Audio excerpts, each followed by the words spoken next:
Live by Palm Beach County Sheriff Rick Bradshaw to talk about the gun advocacy, gun control debate. Sheriff, thank you for being in. Where do you stand on assault weapons? Do you think we should reinstitute a ban? If so, why? If not, why not?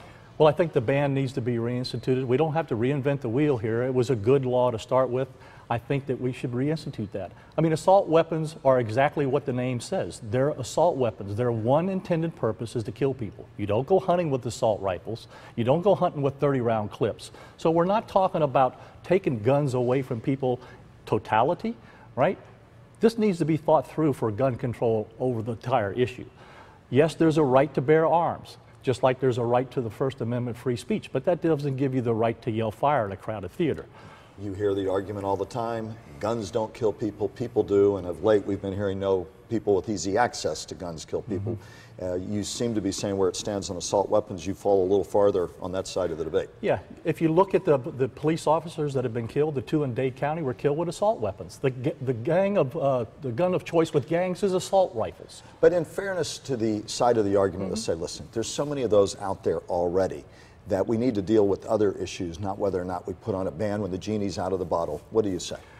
Yes, there is a process to be able to limit the access to those. That needs to be enhanced, and there's a certain amount out there, but there's got to be a starting point where you start to diminish the amount that are out there. Gun shows are big in Florida. Background checks don't have to do them at gun shows. And would you like to see that loophole closed? Absolutely. I think that we ought to know who's going to be in possession of firearms across the nation. There's a lot of states that have a lot more stringent rules. The bottom line is, right now, somebody can go and purchase an unlimited amount of ammunition. You don't even have to show your driver's license. You know, there's a more stringent process for getting a driver's license than there is for getting a gun. You'll take heat for this position from some. What do you say to them? Well, you know what? At a certain point in time, you got to stand up for what you believe in.